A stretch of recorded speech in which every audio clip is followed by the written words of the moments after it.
Bismillahirrahmanirrahim. Assalamualaikum warahmatullahi wabarakatuh. Berita Al-Hijrah 28 Mei bersama saya Al-Muslim Muhammad Nur dan berikut tajuk utama malam ini.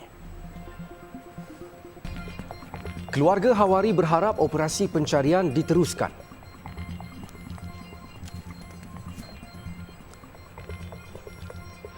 Juga pertikaian isu Islam dan bukan Islam. Apa solusi?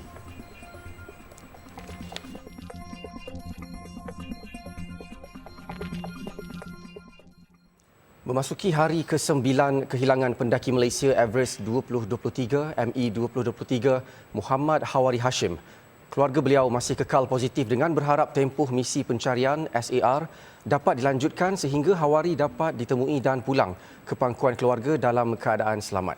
Ibu kepada Muhammad Hawari, Cik Tum Hassan, berkata dia dan menantunya Safiah Tang Shili tidak putus-putus berdoa agar Hawari berjaya ditemukan meskipun mengetahui kawasan pergunungan itu akan ditutup Isnin ini.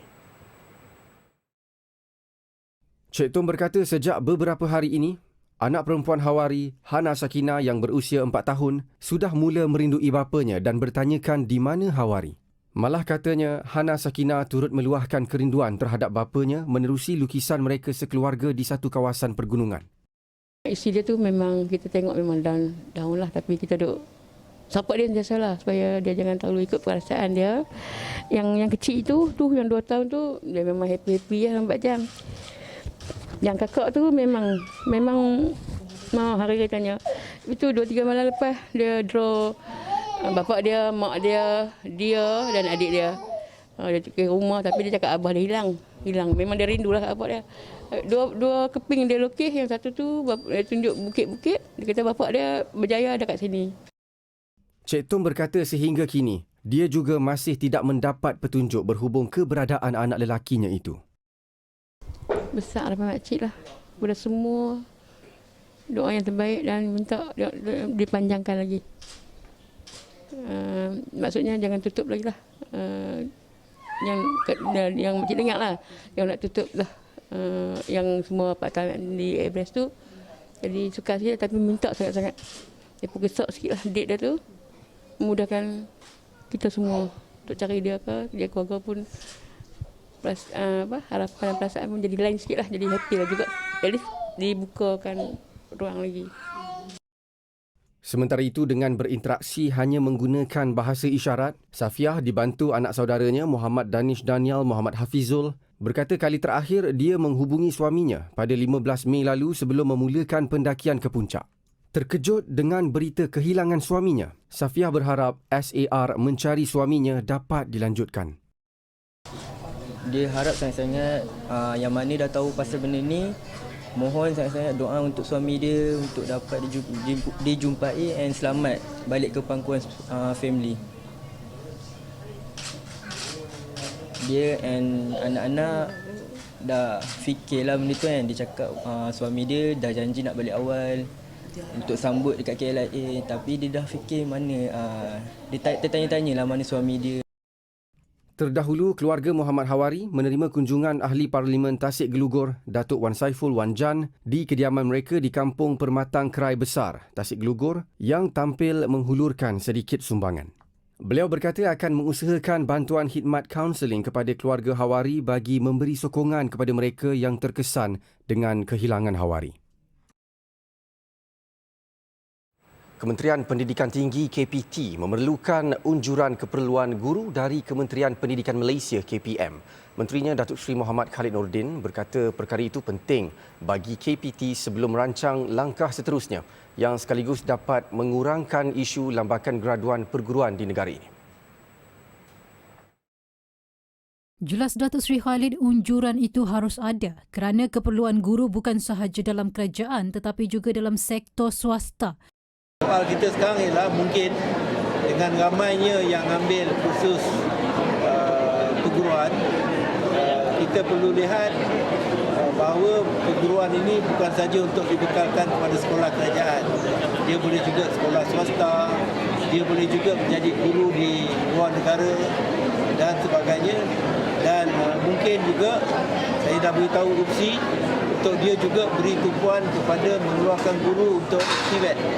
Beliau berkata demikian pada sidang media selepas program Semarak Community Kota Tinggi bersama Universiti Malaysia Terengganu UMT di Sekolah Kebangsaan Sedili Besar di Kota Tinggi Johor. Semalam media melaporkan Presiden Kesatuan Perkhidmatan Perguruan Kebangsaan Malaysia NUTP Aminuddin Awang mendedahkan kecenderungan universiti awam serta swasta yang berlumba-lumba menawarkan pengajian pendidikan untuk melahirkan siswazah perguruan tanpa unjuran KPM.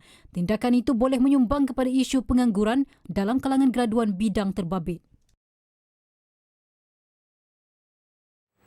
Menteri di Jabatan Perdana Menteri Hal Ehwal Agama Datuk Dr. Muhammad Naim Mukhtar mencadangkan satu pusat mediasi di luar konteks mahkamah ditubuhkan bagi menyelesaikan pertikaian membabitkan antara orang Islam dan bukan Islam. Beliau berkata proses berkenaan adalah berbentuk tidak formal dan memerlukan satu platform yang sesuai dilaksanakan untuk mereka yang menghadapi masalah dibantu secara informal dan bukan dalam konteks mahkamah.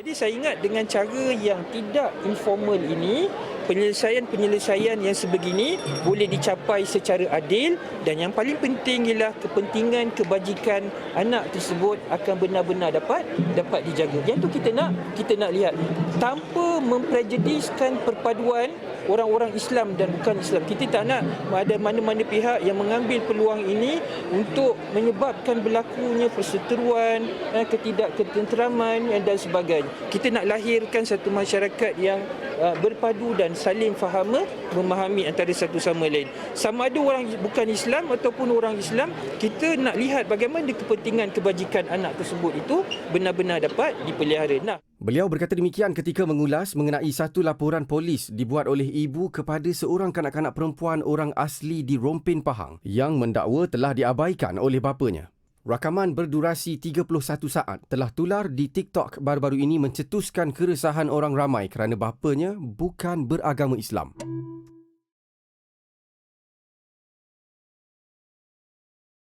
Dalam pada itu, Datuk Dr. Naim turut mengulas mengenai penularan video ajaran sesat yang didakwa melibatkan sebuah sekolah pondok atau pesantren di Indramayu, Jawa Barat, Indonesia yang dikatakan terdapat ramai rakyat Malaysia.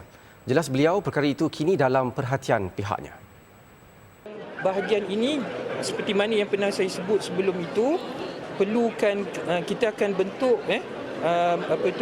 jawatan kuasa pakar syariah akan dibentuk secepat yang mungkin oleh pihak JAKIM untuk mengkaji pesantren ini dan kemudian akan dibawa kepada jawatan kuasa muzakarah dan jawatan kuasa muzakarah ini kemudian akan buat keputusan dan jawatan kuasa muzakarah yang akan bersidang nanti kita akan bawa kertas cadangan itu kepada Majlis Kebangsaan Hal Ehwal Islam untuk menentukan kedudukan ajaran pesantren tersebut. Baru-baru ini tular di media sosial video ajaran sesat yang didedahkan selebriti Indonesia yang tidak menyangka sebuah majlis yang dianjurkan pesantren itu merupakan sebuah acara yang besar dan didakwa melibatkan rakyat Malaysia. Terdahulu, Datuk Dr. Naim merasmikan majlis sambutan ulang tahun ke-10 Al-Quran Karya Bestari sekaligus memperkenalkan Al-Quran terbaru terbitan Bestari iaitu Al-Quran Multaza saiz B4, Al-Quran Tahfiz saiz A4 dan Al-Quran Tahfiz Junior Mushaf Istimewa untuk kanak-kanak di Pesta Buku Antarabangsa Kuala Lumpur PBA KL. Perdana Menteri Datuk Seri Anwar Ibrahim hari ini meluluskan peruntukan RM1 juta untuk tabung kasih sempena sambutan Hari Wartawan Nasional Hawana 2023. Peruntukan tersebut bertujuan membantu wartawan veteran dan bekas pengamal media yang berdepan dengan keuzuran dan kesukaran dalam hidup. Mudah-mudahan Allah SWT memberi keberkatan kepada kita. Ada suatu pengumuman kecil yang saya diminta untuk umumkan, iaitu tentang tabung kasih Hawana. Tetapi untuk permulaan saya luluskan RM1 juta untuk kasih. Terima kasih. Wassalamualaikum warahmatullahi wabarakatuh. Tambah Datuk Seri Anwar, peranan pengamal media adalah penting kerana mereka bukan sekadar perakam idea, sebaliknya pencetus idea yang berdasarkan nilai. Katanya pengamal media juga tidak harus berfahaman sempit dan bertindak memecah belahkan masyarakat. Beliau berkata demikian ketika berucap pada majlis sambutan Hawana 2023 di Ipoh petang tadi yang bertemakan media bebas tunjang demokrasi. Pada majlis tersebut, Perdana Menteri juga menyampaikan bantuan kepada 3 penerima tabung kasih Hawanah dalam kalangan pengamal media. Mereka adalah bekas wartawan akhbar Cina, Ausoha Elias Aukokmeng, 74 tahun, wartawan sambilan akhbar Tamil V. Maniam, 76 tahun dan editor portal berita Harun Syafi'i, 65 tahun. Pada majlis sama, Datuk Seri Anwar turut menyampaikan anugerah Hawanah 2023 kepada Datuk Muhammad Nur Khalid atau terkenal dengan panggilan Datuk Lat. Kira-kira 1,000 pengawal media berkampung di Ipoh sejak Jumaat bersempena dengan sambutan Hawanah 2023. Tarikh 29 Mei diwartakan sebagai Hari Wartawan Nasional dan ia dipilih sempena penerbitan edisi pertama akhbar Utusan Melayu pada 29 Mei 1939. Malaysia memerlukan media yang cukup berani untuk melaporkan sebarang berita tanpa rasa bimbang atau berat sebelah. Menteri Komunikasi dan Digital Fahmi Fazil berkata selain media yang benar-benar bebas, laporan berita yang seimbang dapat memastikan bahawa suara semua pihak dapat didengar dan jelas dan diberi perhatian. For Malaysia in 2023, Reporters Without Borders, RSF, had placed Malaysia at the 73rd position. This in the index of free, index kebebasan media, kebebasan akhbar, the free press index, press index, yeah. And this is, I believe, the highest position that Malaysia has ever attained in many years. And yet, it is not a position in which we should rest on our laurels.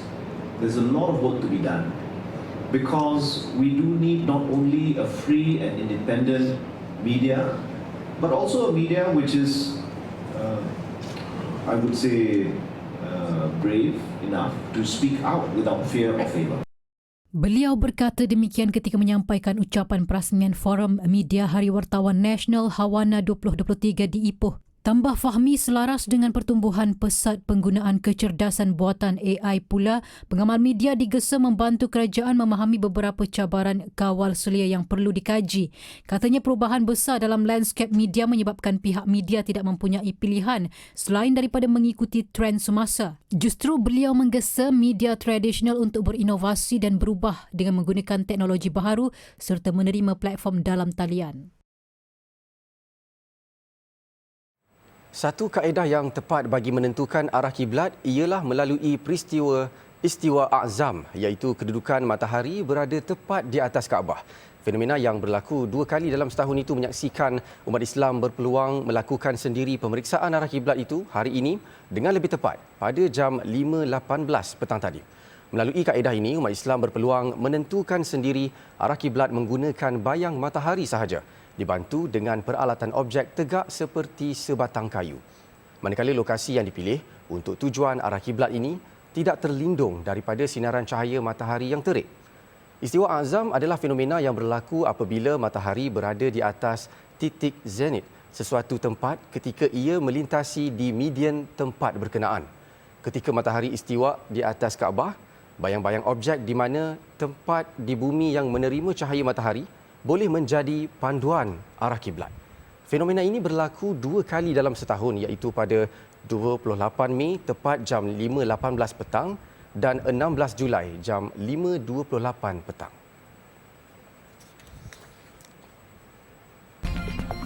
Bayar dam dan korban tanpa tunai.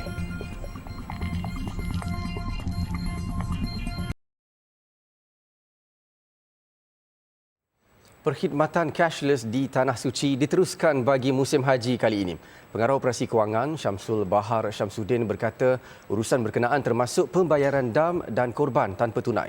Dari Makkah Al-Mukarramah, wartawan Sadiq Hakim Azman ada butirannya. Perkhidmatan cashless iaitu urus niaga tanpa tunai di Tanah Suci mula diperkenalkan pada musim haji yang lepas. Antara servis yang kita jalankan, kita ada pembayaran dam, kurban. Kita tiada kaunter kewangan tahun ni, kaunter pengeluaran. Semuanya cashless tahun ni, dan untuk itu kita ada kerjasama dengan Bank Islam untuk memudahkan para jemaah mengeluarkan wang menggunakan sama ada kad ATM ataupun PayWave. Semuanya menggunakan kad Bank Islam. Kad bank-bank lain juga boleh diterima tapi tertakluk pada perma dan syarat bank-bank tersebutlah.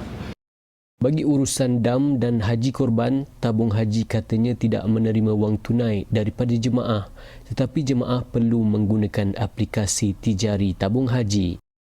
Korban kita lakukan dengan kerjasama Islamic Development Bank. So segala-galanya diaturkan daripada awal hingga akhir oleh Islamic Development Bank.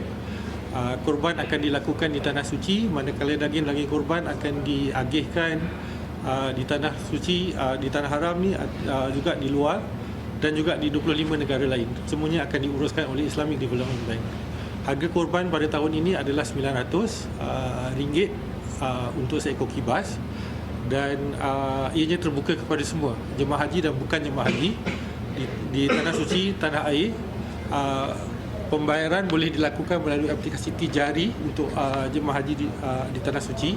Tapi untuk di tanah air, mereka boleh pergi ke kaunter untuk pembayaran tunai ataupun tijari. Tambah beliau lagi, tarikh tutup untuk melakukan korban dengan tabung haji adalah pada 6 Zulhijjah. Dalam pada itu, kaunter Bank Islam di beberapa maktab dan zon dibuka untuk memudahkan mereka yang mempunyai masalah menggunakan perkhidmatan cashless. Jemaah boleh menggunakan Bank Islam tanpa cas antarabangsa sepanjang musim haji ini. Laporan Sadiq Hakim Azman bersama juru kamera Imran Nordin dari Makkah Al-Mukarramah untuk Berita Al-Hijrah. Tadika Bir Ali, The Sunnah Preschool, merupakan prasekolah pertama di Malaysia yang memfokuskan sunnah Rasulullah dengan menyediakan pendidikan berkualiti menerusi modul Islamik. Menurut pengasasnya, Rose Zainal, ia bertujuan untuk menerapkan kanak-kanak dengan amalan sunnah Nabi di samping membentuk masyarakat yang berakhlak dan mencintakan Nabi Muhammad SAW. Dengan 15 tahun pengalaman dalam bidang pendidikan awal kanak-kanak ni, Tadika Bir Ali, The Sunnah Preschool merupakan tadika pertama di Malaysia yang memfokuskan kepada sunnah Nabi kita Muhammad sallallahu alaihi wasallam, dan juga kita mengajar anak-anak ni menggunakan sunnah dan juga amalan harian Rasulullah untuk kehidupan seharian mereka. Kita ada sunnah modul, kita ada archery program, and then kita ada Mandarin, Arabic. So benda-benda ni yang special yang ada di Tadika Bir Ali. Jelasnya lagi, pelbagai program dan silibus menarik juga disediakan bagi meningkatkan kemahiran dan kecelikan kanak-kanak. Antaranya adalah bahasa Inggeris, Mandarin dan Arab serta aktiviti memanah, program membaca, program usahawan muda dan banyak lagi. Sementara itu, menurut Pengurus Besar Bir Ali Sdn Bhd, Marzira Mahzir, Tadika Bir Ali menyasarkan pelebaran sayapnya dengan membuka 50 cawangan baharu di seluruh negara. Untuk tahun 2023 ni kita menyasarkan untuk membuka 50 cawangan baru di seluruh Malaysia. Kami menyasarkan untuk memberi peluang kepada seramai mungkin orang yang teringin nak buka tadika, ingin menceburi dalam bidang pendidikan awal kanak-kanak. Terdahulu seramai 40 peserta hadir ke program usahawan Bir Ali di Rauf International School di Iko Aden Shah Alam, Selangor. Program itu bertujuan berkongsi ilmu dan membuka peluang kepada individu yang berminat menjadi pengusaha tadika itu. Tadika Bir Ali akan mengadakan usahawan Bir Ali Business Tour ke seluruh zon Semenanjung Malaysia bagi memberi peluang kepada individu yang ingin menjadi pengusaha tadika itu. Okey, yang pertama saya nampak dia adalah sunnah. Okay, so kita tahu yang education untuk anak-anak ni semua orang cari. So jadi kita sebagai parents ni sanggup untuk spend duit untuk hantar anak kita sekolah. Sebab kita tak kisah berapa harga nilai kita bayar, tapi dia lebih kepada apa yang ditawarkan di sekolah tu, terutamanya about education. Apa yang mereka tawarkan tu is something yang saya rasa saya patut bagikan anak saya, contoh amalan awal, perkara-perkara sunnah yang anak saya boleh dapat, dan the best place is actually at school. Okay, sebab mereka di sekolah, tempat mereka seronok, dan yang ini yang kita nampak yang Bir Ali hari ini, what they have already exposed to us today lah. Dalam pada itu, Tadika Bir Ali juga mengadakan program terjaan anak yatim Ar-Rahmah bagi menyantuni golongan anak-anak yatim dan asnaf dengan menawarkan pembelajaran secara percuma di cawangan mereka.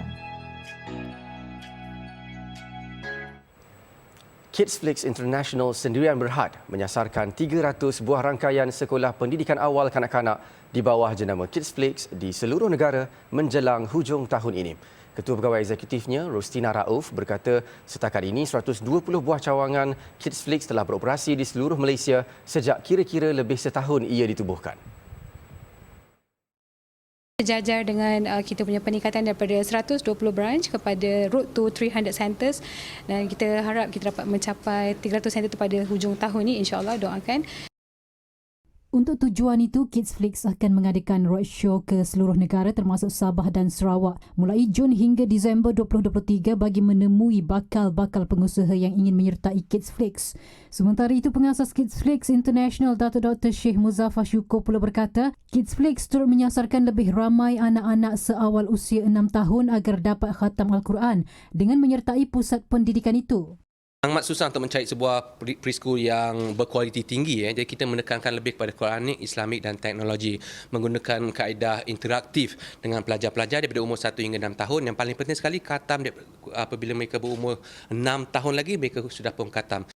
Beliau berkata demikian selepas merasmikan Ibu Pejabat Kidsflix International Sendirian Berhad pada satu majlis yang diadakan bersama sambutan Hari Raya di Ibu Negara. Selain itu, katanya Kidsflix turut merancang untuk membina sebuah akademi yang akan melatih tenaga pengajar berkualiti tinggi bagi mendidik anak-anak di Kidsflix pada masa akan datang.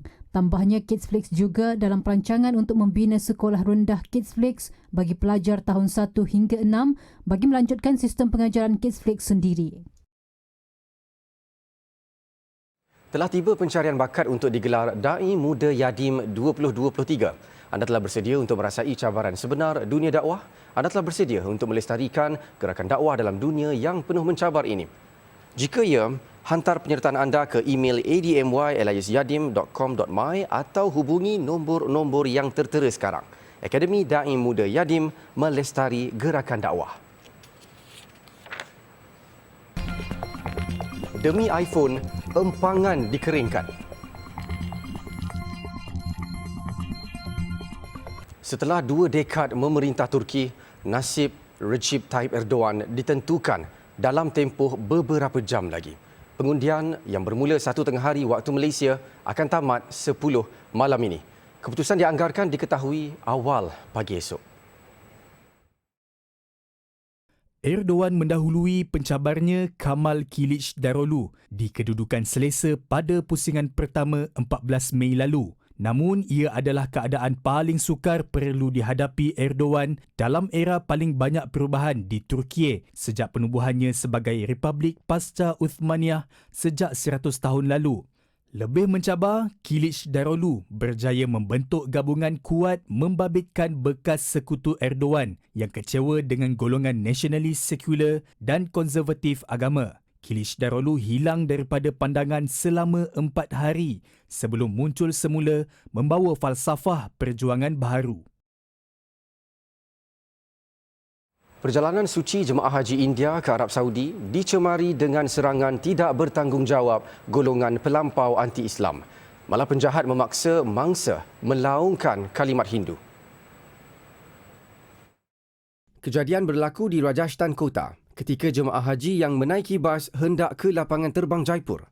Bas yang membawa jemaah dihalang sekumpulan Hindutva. Penjahat kemudian membaling batu ke arah cermin bas sehingga pecah. Serangan menyebabkan beberapa jemaah cedera termasuk kanak-kanak dan wanita. Tindakan itu tidak terhenti di situ, penjahat kemudian naik ke atas bas dan mengacau jemaah wanita. Wanita muda itu ditendang beberapa kali hingga menyebabkan kecederaan. Ini merupakan musim haji pertama jemaah wanita tidak perlu membawa mahram. Polis telah menahan beberapa suspek. Seorang pegawai kerajaan mengepam keluar semua air empangan demi mengambil semula telefon bimbitnya yang terjatuh ketika bersuah foto di situ. Rajesh Vishwas menggunakan 2 pam diesel untuk mengeluarkan 2 juta liter air empangan. Telefon itu berjaya ditemui tapi gagal berfungsi. iPhone milik Rajesh terjatuh ketika dia berjalan-jalan di empangan Khairkata. Telefon berharga lebih RM5,500 itu terjatuh ke dalam empangan sedalam 15 kaki. Setelah 3 hari mengepam, telefon bimbit itu berjaya ditemui di bahagian dasar empangan, namun ia tidak boleh digunakan lagi. Menurut Rajesh, dia bertindak demikian kerana peranti itu menyimpan data rasmi jabatannya dan katanya tindakan itu telah dimaklumkan kepada pihak atasan. Namun, dia digantung kerja hingga siasatan terhadapnya selesai. Sekian untuk malam ini. Banyak lagi kandungan berita Al-Hijrah menerusi platform media sosial seperti Facebook, Twitter, YouTube, Instagram dan TikTok. Dan jangan lupa alhijrahnews.com untuk laporan berita dalam dan luar negara serta artikel eksklusif. Saksikan Globe Al-Hijrah 8.45 malam ini. Turkiye memilih. Berhasilkah sentimen anti pelarian? Bersama penyampai Khadijah Faisal. Saya Al-Muhsin Muhammad Noor, satukan ummah dengan ilmu bagi memperkasa Malaysia Madani. Assalamualaikum warahmatullahi wabarakatuh dan selamat malam.